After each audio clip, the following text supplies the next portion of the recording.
The Beyond the Fame podcast is fed by Lido Pizza. Lido Pizza never cuts corners. For menu and locations, visit LidoPizza.com. And of course, this podcast would not be possible without our longtime title sponsor, the Hollywood Casino at Charlestown Races in West Virginia. Upcoming featured entertainment includes comedian Trey Kennedy on February 13th and Fits in the Tantrums on February 21st.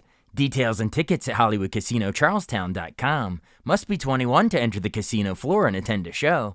Gambling problem? Call 1-800-GAMBLER.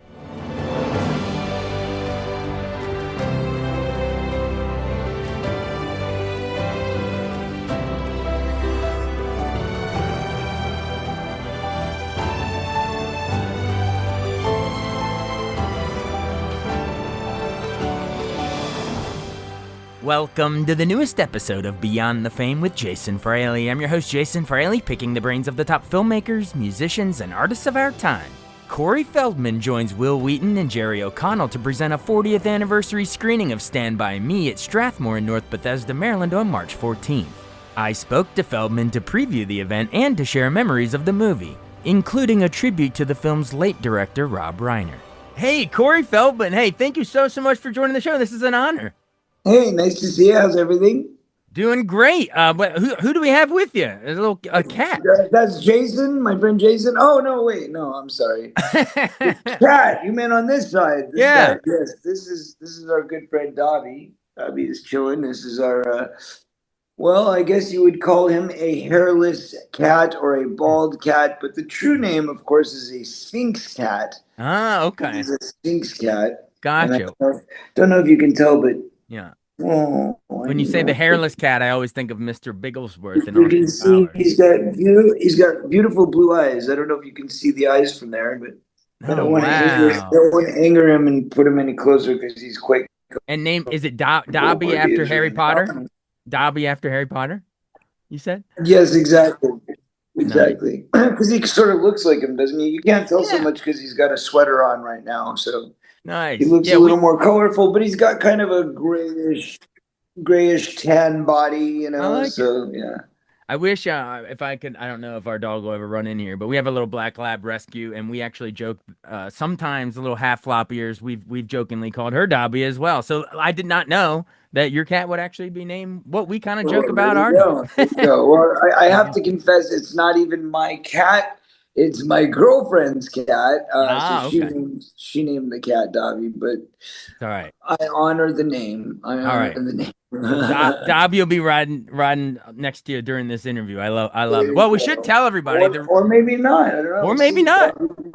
We'll see. He might take off during the interview too. You know, anything's possible. Hey, let's tell everybody the reason we are talking is you are doing a really special Stand By Me 40th anniversary event at the Strathmore in North Bethesda, Maryland, just outside of DC on March 14th. Now, how exactly does the event work? Is it you screen it on a giant screen and then you and your co-stars are there for like a Q&A after, like sitting on stools, or paint a visual of how it unfolds? Well, sort of thing. I mean, hopefully it's a little more comfortable than stools because we'll be out there for a while. But we call it Stand By Me Live, and I got to tell you, it is really a fascinating adventure because it's, obviously we're not doing a live play, so it's not, the title is a little misleading, just slightly misleading, but it is in the sense kind of like Stand By Me Live, because what we do is we in fact get up there and reminisce and talk about old stories and relive old experiences and old moments. And a lot of times very much in real time, because you've got three guys who have this history together, but yet haven't spent time together in 40 years. So what tends to happen is just this, this stuff comes up, as you're watching us kind of interact. And it happens in real moments, in real time, and we'll go back to a moment on the set or back to a moment at the hotel or back to whatever. Yeah. But then there's also kind of like pre-planned things that are fun little surprises for the audience. Like kind of pictures we put up and we talk about, this moment, or a little hidden video that nobody's ever seen, or, maybe we have mementos from the set that we bring out, kind of make it a more of an interactive kind of multimedia experience. Mm-hmm. So you're not just sitting there watching three guys talking about, well, back in the old days, it's more than Yeah. that. And not only that, but of course, Jerry and I tend to go at it quite a bit. We get a bit lively and Yeah. have a tendency to, I guess, heckle one another a bit, Yeah. have a Yeah. few laughs. So it turns into a big riotous sort of thing. and It- It's almost like you're in that treehouse again. Do any of you ever start the response and then the others cut off and go, "I ran all the way home," like interrupt you? Well, I can't say that moment has happened yet, but one thing that we do actually do Yeah. sometimes is recreate scenes. We have a little Right. recreation moment where we get into reading some of the script, Yeah. little moments from the movie, or Yeah. maybe we pick our favorite moment and we decide to recreate it, or Yeah. things like that. So, yes, Yeah. in fact, it becomes actually Stand By Me live in certain Yeah. ways. And Yeah. then there's also the fact that we take questions from the audience. Yeah. So in that sense, it also becomes interactive. And then at the end of it all, for the people who pay the extra special price, you get to have that extra special experience, which includes a signed poster from all of us. And you get to come back and take a picture with us. And there's like a whole VIP level and all that. Nice. So all together, it's a fun night. Let's watch Stand by Me and shoot the Shinola afterwards. Yeah, sounds like it. Sounds like a ton of fun. And then we have to say, on a serious note, I wanted to start with the fun stuff, but on a serious note, this tour has sort of taken on new meaning from since when you began. Obviously, after, this tour was planned and everything before the tragic murder of Rob Reiner and his wife. I actually talked to Carrie Elwes, of Princess Bride right before that all happened, and you're the first one I've talked to in a Reiner movie since. Um, and it even makes it harder to see the opening scene of, the newspaper headline that Richard Dreyfuss reads, stabbed to death, all that stuff. It's like it makes me kind of cringe now. But has it taken on new meaning to be able to do this? And I mean, you used to just be giving people a fun night out. You still are. But is it a kind of a way to honor the late director that gave you all such great careers? Well, I'll be honest, I hadn't even thought about that aspect. Yeah. I mean, about the fact that the newspaper said that at the beginning of the movie. Yeah. I didn't remember it. I thought he was shot, but Wow. that's even, yeah, creepier. Wow. Yeah. Yeah, no, I mean, obviously it's going to have a tremendous impact. I mean, the first few shows that we did were all fun laughs and, fond memories. And Yeah. this time there's definitely going to be a bittersweet temperature hanging over the room. Yeah. And, yeah, it's going to be very rough. I mean, in one sense, it is bittersweet because in one sense, it's we all have to kind of live with the idea that we can't have him there, Yeah. because I'm sure all of us were thinking, hey, we're doing a whole year worth of these things and we're talking about even going international. Yeah. I'm sure at some point, we know Rob was paying attention, we know he was watching, so I'm sure at some point he may have joined us, he may have come out, he may have showed up on a video call, who Yeah. knows? But we would have done something to honor him and to have him involved. And so it's so heartbreaking Yeah. that he doesn't get to share this experience with us. I am also in the same token, and I think I can speak for all three of us when I say that I'm sure we are all grateful that he probably did get to see it happening Hmm. before he died Yeah. because we had gotten the first run of shows off before he passed, so therefore we know he was at least aware of it and saw that we were honoring his film and his Yeah. memory in this way. So that's great, but unfortunately, it just wasn't, where it needed to be to get to coordinate our schedules to where we were together. But that Yeah. said, it was a very traumatic and weird, surreal kind of experience, the moment of his death, because I was lighting the menorah for my Hanukkah. It was the first night of Hanukkah, Hmm. and I respect from the other two guys and understand that, like, normally we don't talk a lot. I mean, we hadn't really been we'd never spoken, like, the three of us, Right. since we'd stopped the film 40 years ago, other than seeing each other at, like, maybe a commentary or a press interview or something like that. Right. But we hadn't, like, I mean, Jerry and I have worked together, Will and Jerry worked together, Will and I have seen each other here and there, but we've never all three been together. Right. So to put all of us together, now we've got these text correspondence where we're all three texting each other. And it just so happens that we were texting each other that day. Wow. And then it was like one of us sees on the news, oh my God, what's this? There's something that looks like it's at Rob's house or Mm, maybe one of Rob's houses. mm, And so the first thought we're all thinking is, it's maybe he's rented these houses out and he's got an occupant there, and that would be tragic. And no, it was Rob. So yeah. we were kind of playing it out in real time as the news was coming in. Eventually all the way up until, oh wow, it was his son. Yeah. Just So it awful. was just Awful. an incredibly painful and tragic event, and the worst you can imagine. And my heart goes out to his family, of course, and to his friends, everybody that cared for him. I Hmm. mean, everybody that's left behind, and to Michelle as well. It's just so awful for both of them. Yeah. And all I can say is for us guys, it was just surreal that we just happened to be talking about it at that Yeah. moment. We just happened to be reconnected when it Mm, happened, and there we were watching it play out. So mm. yeah, I mean, obviously it's something that can't be ignored, and that will have to be addressed. Yeah. And Yeah. it's horrific, but at the same time, again, we're glad he got to see what we were doing before he left us, Yeah. and what a beautiful way to honor his memory, moving forward through this year. So, my first thought was like, oh man, maybe we should cancel it. Yeah. But then I thought, no, no, that's not right. We want to honor his legacy, and he's a comedian, and, Yeah. and we have a lot of fun at these things, and there's a Yeah. lot of laughs, and we have to keep laughing. Yeah, no, I think it'll be cathartic for you all to sit there and share. I mean, what don't want instead of canceling the tours and stopping showing the movies, no, let's watch the movies. Let's laugh like Rob wanted us to laugh. Let's get in a room together and, hear stories from you all live on stage at Strathmore of, what made him such a great director and working with him. And you know what I mean? Like, I think that's the best way to keep his memory alive is to keep showing his work and talking about the stories. So it's going to be a special night. Bittersweet, but special night. Um, Excited ultimately as well, and that's why we've added a bunch more shows. yeah. Right now, we've just added the three more. Mhm.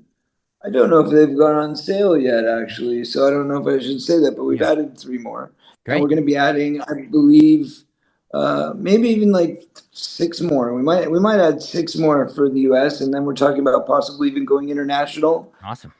So yeah, this could be a fun thing. We could be doing this for a while. I The love it. Stand by Me Groove Tour, man. I love it. So yeah, and coinciding with my music releases, so that's making it all even that much more fun and challenging. So yay! I would love to give you a chance to plug the music, maybe on the back at the end of this thing. But one more real quick on Rob Reiner, and I have a lot. I mean, I would love. There's so much about the movie itself we could talk about, but just while we're talking about Rob, like what and obviously we don't want to spoil it. Everyone, there's plenty more. You can ask all the questions on stage, but just give us a teaser of what you might say about Rob Reiner. What was so great about him? And you guys were all really young in this movie, but like the care that he took with working with child actors and getting authentic performances. There's some each one of you guys gets a pretty emotional breakdown. River Phoenix, he has a big Will Wheaton breaks down crying. You have all the stuff with what is it, a Vietnam vet father, or is it no, Normandy. Yeah, well, I mean, your character's almost suicidal, standing on train tracks at some points, like a death wish, somewhat. But anyway, it's some heavy stuff dealing with mortality, not to mention finding a body. So yeah, I mean, how do you think? What was Rob's gift in terms of like coaching you all as child actors to portray some pretty heavy stuff? well, I mean, I don't know if it was coaching us as much as it was directing us, but Yeah. um, it was his style and his ideas of how to make things move forward in a way that would be cognizant to a child, Mm, the way a child would want to wrap their mind around it, but get those places that you can draw from the experiences that you've had.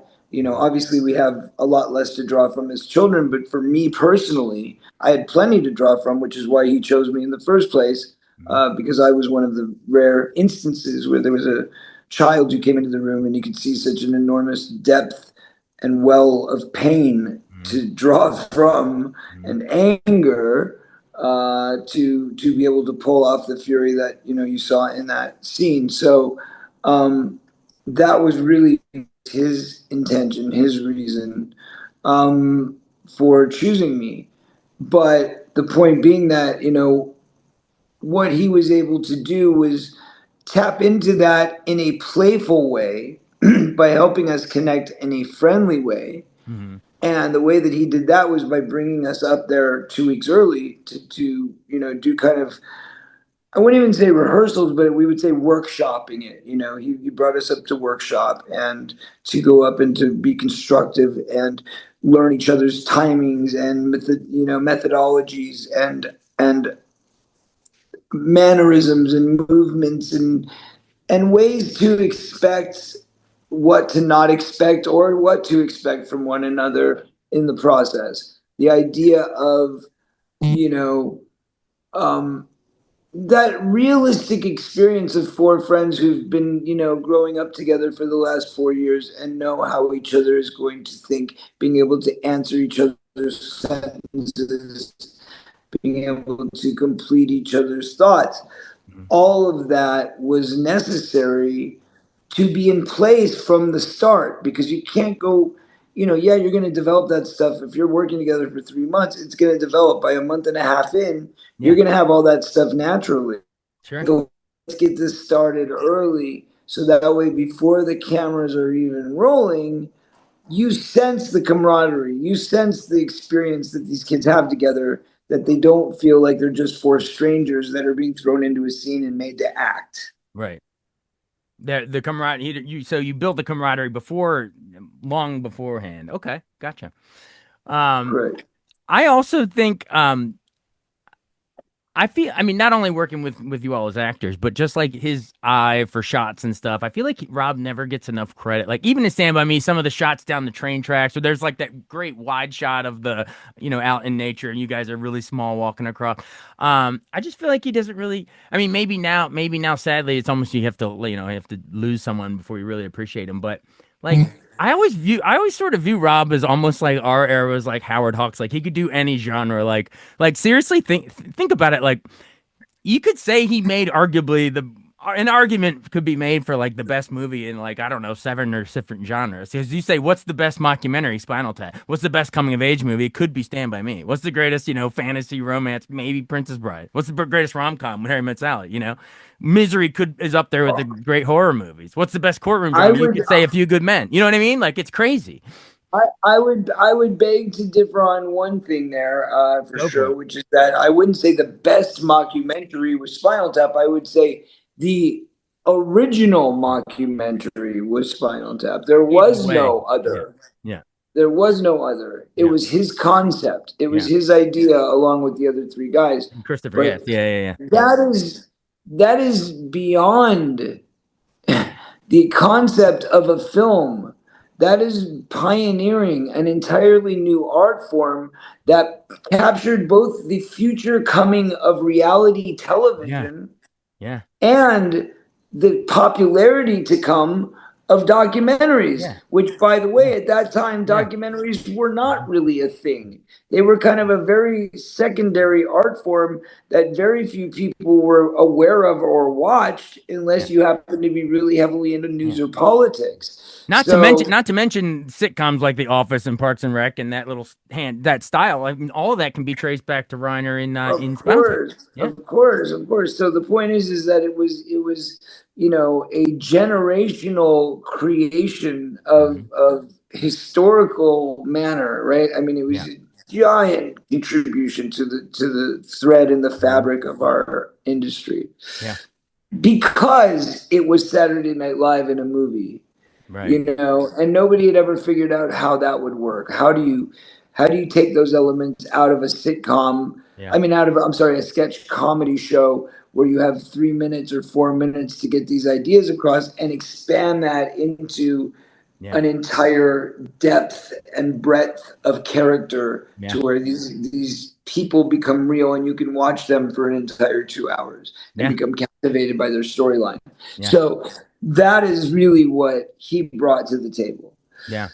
And then following it up with Sure Thing, Yeah. which to me was far before Harry Met Sally, the real romantic comedy. I mean, that was, such an innocent, naive, love and life and, camaraderie and all of it. And John Cusack, amazing, breakout performance Yeah. there. Daphne Zuniga, Yeah. just everybody involved, great cast. Cusack also, So, everybody, Cusack also in Stand By Me as in the yes, flashbacks well, as that was, the of late older course, brother. Yep. Yep. that was kind of the tip to his own work. You Yep. see, Yep. now I'm kind of rather pissed that I didn't get Christopher Guest's cameo in Stand By Me to tip the hat. But hey, next Yeah. time, Well, yeah. next Almost. time you don't have it next time. Yeah. Damn it, this is how it happens. That's great. Well, see, probably best there was never a sequel, I suppose. Yeah. But the Somewhat. sequel became reality, and that's the weird part, with River's death and Yeah. my ear. No, I'm just joking. But my ear did, in fact, get auctioned. It didn't get burned off, but it got auctioned off. Mm. Yeah, you're right. Watching River Phoenix sort of Did you know disappear, that? and I don't know if you know about this. This is a fact, though. We I did talk not about it know. all the time. Explain a My little burnt more. ear, Explain a little bit more like, about your ear. so I had a piece that was done by the great Monty Westmore. Throughout the movie, you see that I have a deformed ear, which I would Mm, have to spend 40 minutes in makeup every day to get that deformed ear put on. gotcha. And I kept that piece of prosthetic makeup all these years. And then one day I was doing an NFT fundraiser where we were going to take some of my memorabilia, turn it into NFTs, and raise money for charity. And somebody hijacked the online auction and froze the button so that nobody could bet for 24 hours. And so because of it, it went for a much lower price than it should have, but it did get sold. And the Mm. best part is who the new owner of my ear is. Can I guess? Go for it. I'm thinking I got a couple. It could have been David Lynch using your ear in Blue Velvet in the field, but I no, probably love not. it. But no, unfortunately, Holyfield Blue or Velvet, Trump? I think Blue Velvet was first. Okay, I so think it's not Lynch, Holyfield, Blue or Trump. Velvet was like, Oh, you're breaking up again. You still there? you made me laugh. That was good. I'm impressed. Did you? Yeah. Oh, did you miss Sorry, my you were breaking up. reaction? You're breaking up again. I was gonna say it's either David Lynch, Holyfield, or Trump. Got it? No, those are my three guesses. No, those were great. Yeah. Yeah. No, I said that was really funny. That was good. You made me laugh. You got three good ones there. I like it. No. What? No, the truth is actually it's even eerier than Oh, that. Erie. All It's right, let's go. Jordan Peele. Really? Jordan Peele peeled Seriously? off He my. peeled off your ear. It is on his desk as we speak. Are you kidding me? He has the ear from Stand By Me, the prosthetic ear. Wow. I'm not kidding you. That's a fun piece of trivia right Actual there. prosthetic ear that I wear every day. It's on Jordan Peele's desk. It That's is true. fantastic. Well, Now see, guy most is a people wouldn't genius. know that, but Yeah. but because of that moment, because of that transgression, we ended up getting my film The Birthday into theaters and Mm. out on Blu-ray next month. Oh, Nice nice. little segue there, but my Yeah, plug birthday, it. Plug it. What's it about? the, Plug it. the birthday, great movie. Yeah. One of my favorite pieces of work that I've ever done. Hmm. Actually, possibly my favorite piece of work that I've ever done. Really? But it is a very complex character piece. Hmm. It's a David Lynch style thriller. Okay. I would say dark comedy, sci-fi, kind of blends all of them together. And Jordan saw it and said this movie is a masterpiece. He said it is absolutely your best work, and he said your fans would be deprived by not seeing it. And there's got to be a way to get it released because it was made 20 years ago and we never got it out. Huh? And so he basically put up the idea of having some screenings for it at the Met Center, at the Lincoln Center in New York. And he made it part of a little film series that he put together and he put it up on sale. And we got two screenings sold out.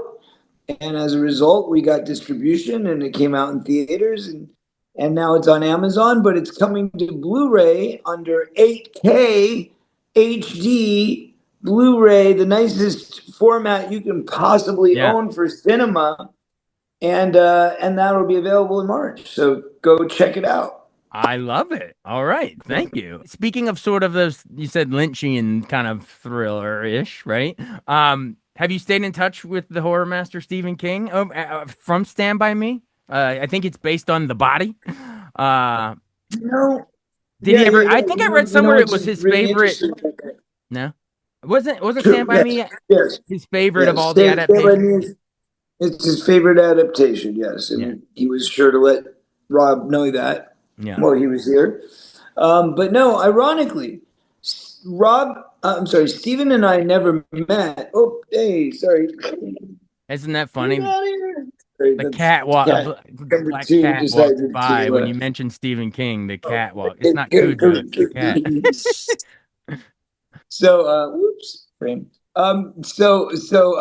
Yeah, I never met Stephen King on the set of Stand By Me. He was never around. We never met in the 20 years after Stand By Me. Yeah. Never around, never knew him, never talked to him. Mm. And then somehow we briefly became Twitter buddies. I don't know Okay. how to explain it, but like certain things were happening around the release of my documentary when I put out that documentary, My Truth. Yeah, I He remember. commented on it, and I was like, wow, Stephen King's commenting on my stuff. That's cool. Yeah. So I guess he follows me. Yeah. And then something like, and then COVID happened, and then like whatever. But at a certain point, we had a few exchanges online, and then I put out my Funko Pop.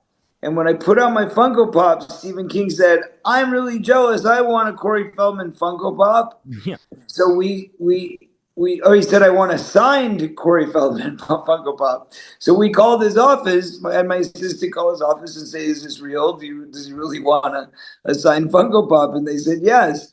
And we said, okay, give us the address. So we signed a Funko Pop to Stephen King, and I sent it to him. And he took a picture and he posted it on Twitter and said, thank you for my, favorite toy or something like that. So how cool is that? That's so cool. That's so Yeah, cool. fun Um, story. Great stuff. Well, you mentioned the documentary, and I don't want to spend too much time. And please share however much you. I don't want to bring up old trauma or whatever. You know what I mean. So, Yeah, thanks. however much you do or not, maybe just generalize it. How can we make the future of Hollywood? Maybe I'll phrase it that way: safer for the next generation of child stars. Is that a fair way to do it without Well, without I digging too mean, much into the past? I would like to say there was a simple answer to that, my friend, but Yeah. unfortunately, we are at a time of, as we've seen today with the Oh, release of 3.5 million files. of We're Epstein files you're talking about. Yeah. we are most certainly at the precipice of the battle of good and evil, and Yep. that's the way I see it. I Not think for the just not first just time, Hollywood, Washington, it's everywhere. no, it's Everywhere. everywhere. It's Yeah. everywhere. And I think for the first time, we are truly seeing evil reveal itself. Yep. It's all been living in the shadows, right? It's all been Hmm. living in the shadows for this whole time. Yep. None of us knew. None of us knew the depths of depravity that were going on, the Hmm. amounts and levels of cover up. Yep. But it's all coming out. It's all happening. We're seeing it. It's real. Hmm. And I think there's a reason. There's a reason why all of this is aligning right now, and that's because it's going to have to change, whether they like it or not. It's going to have to change. Change is Yep. coming, and it's got to be inevitable. But I think that am I seeing them make the moves that really need to be made? No. Am I seeing moves made? Yes. Am I seeing changes? Yes. Am I seeing some Hmm. progress? Yes. Am Yes. I seeing the progress that I know needs to happen to really put the button on it? Right. No, it has not happened. And I keep pushing for legislation. I talked to my friend Sean Astin, who's the president of SAG now, Yeah. and I'm hoping that together we can accomplish some things. Oh, yeah, you guys But were in the you know, Goonies together, right? Yeah, you were in the Goonies we were in together. the If Goonies anyone knows together. about that whole childhood era, absolutely. That's right. So, I have faith in him as the president of SAG, and we have had some talks, but I would like to be further involved. I would like to be reinstated. Unfortunately, due to some gaslighting, I had to step down Mm. when I was on the sexual harassment committee before. Mm. But they never even got an investigation, and the whole thing was stupid. And I'm really upset about that ever Mm. happening. But that said, it was all preemptive of me getting the things accomplished that I want. I'm hoping that I can, still play an instrument that need to be gotten. And even if I'm not involved, just do it.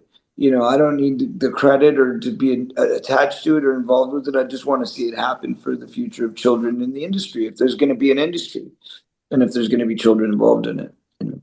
Absolutely, absolutely, and well, very well said. And I don't want to, I don't want to end on a too dour of a note. I'm glad we addressed it, but if there's a way to I'd like to sort of pivot it back in a sort of a uplifting legacy of Stand By Me way, if we can. I mean, it's a segue. I mean, you Goonies, Stand By Me. I mean, there wouldn't be Stranger Things and kids riding on bikes and shows and stuff today if it wasn't for movies like you all were Lost Boys. I mean, that whole era. You guys. You guys paved the way. In We fact, rode on a lot of bikes. I rode on a lot of a lot of bikes. bikes. It's true. I Well, got well known for my bike riding. you and Henry Thomas, right? And Yeah, Elliot. right. Exactly. but Exactly. but no, but in seriousness, like I think obviously I've seen Stand By Me many times and I rewatched it in prep for this, but I've always thought that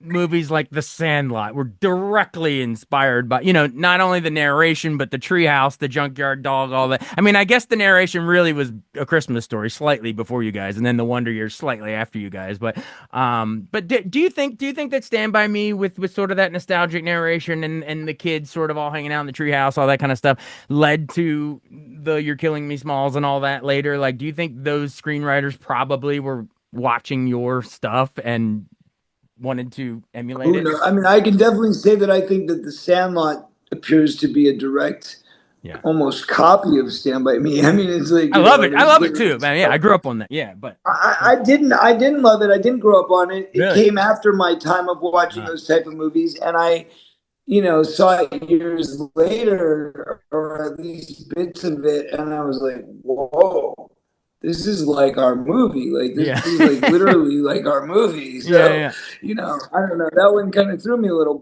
yeah. but I think, yes, I think, being a part of movies like Goonies and Stand By Me and Gremlins and, I Lost agree. Boys and all these kind of, License to Drive and Dream a Little Yeah, Dream, like all the teen movies that I did, yeah, I think that, yeah, that they all had a profound impact on the movies of today and what we watch today in our society today. yeah, But it wasn't just my movies that I was involved with. I mean, I was lucky enough to be a part of a bunch of number one movies that yeah, all were number one, were right in a row.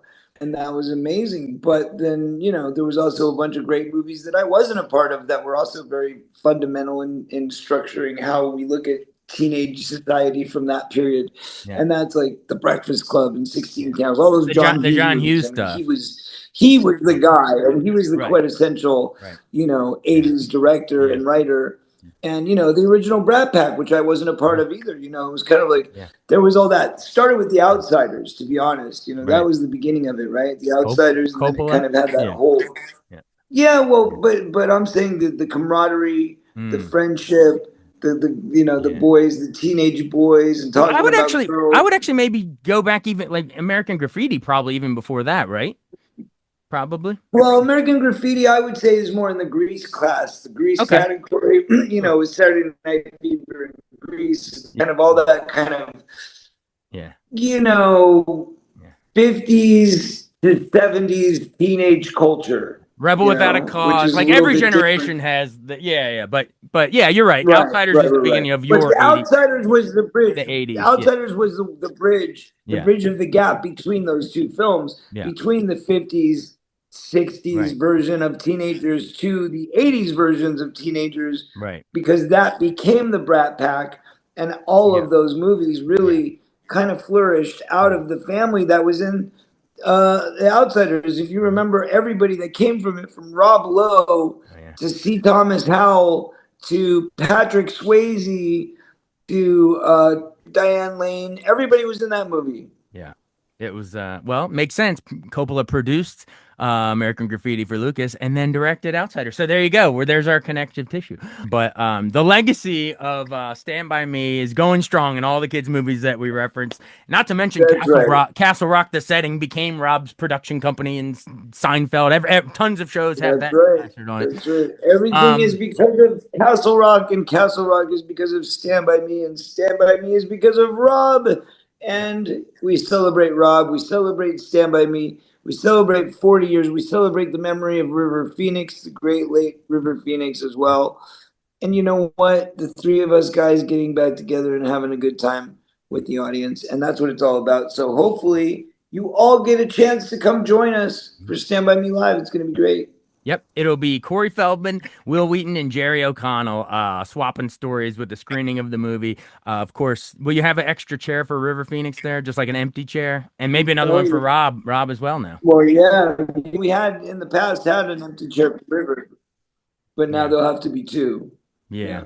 Well, it kind of fits with the movie. When you all turn out to see it, it's sort of got that wistful, nostalgic, a little mortality, you know what I mean? So, and it's true. It still works. It still hits, None of us had friends like we did when we were 12. Does anybody, So, come on out, everybody. We're not bringing out any dead bodies for the audience to see other than the one at the end of the movie. So. Exactly. Come on out to Strathmore, North Bethesda, March 14th.